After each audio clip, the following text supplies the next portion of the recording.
Well, hi, welcome to Thankful in Advent, and it is December the 18th.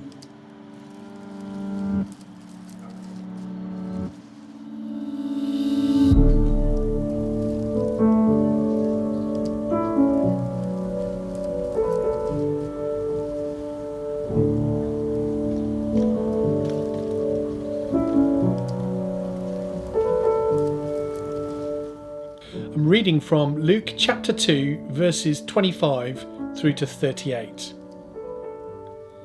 Now there was a man in Jerusalem whose name was Simeon, and this man was righteous and devout, waiting for the consolation of Israel, and the Holy Spirit was upon him. And it had been revealed to him by the Holy Spirit that he would not see death before he had seen the Lord's Christ. And he came in the Spirit into the temple. And when the parents brought in the child Jesus to do for him according to the custom of the law, he took him up in his arms and blessed God and said, Lord, now you are letting your servant depart in peace, according to your word. For my eyes have seen your salvation, that you have prepared in the presence of all peoples, a light for revelation to the Gentiles, and for the glory to your people Israel.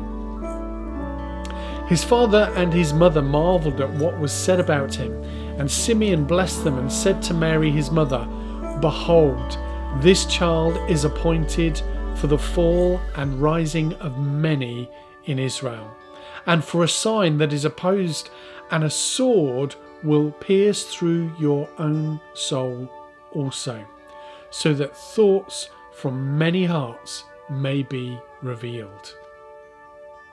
And there was a prophetess, Anna, the daughter of Phanuel of the tribe of Asher.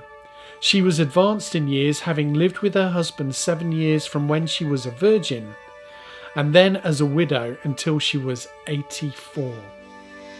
She did not depart from the temple, worshipping with fasting and prayer night and day.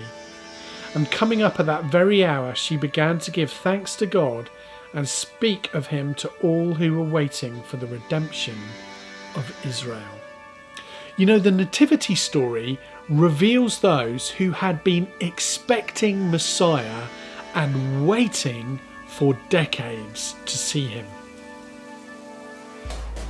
Simeon and Anna were devout believers in Yahweh, and they had been earnestly pressing into him, waiting for the day of his visitation and waiting for the day of his salvation.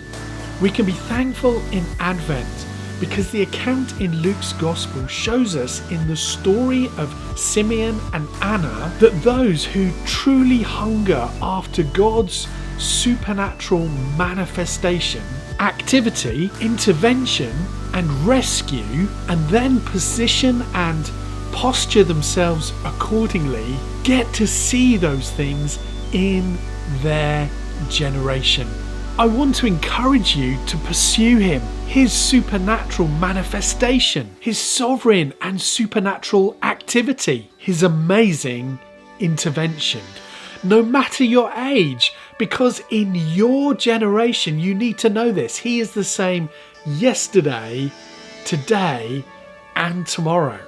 So it just leaves us to take a really important but profound survey of our hearts. The God of the Bible is the God not just of salvation, but of supernatural intervention. He is the God who parts the Red Sea. He is the God who sends manna from heaven. He is the God who makes the walls of Jericho fall down. He's the God who makes axe heads float. He is the God who pulls back the veil in a human battle to reveal the supernatural armies of heaven. He is the God who heals the sick. He's the God who raises the dead. He is the God who cleanses lepers. And he's the God who drives out demonic presence. The question I want to leave you with is, how hungry are you to see him do that in your generation. The most radical prayer we can pray at this time is, God, would you make me wholly dissatisfied? Because he fills the hungry. But that food he fills us with makes us hungry for more.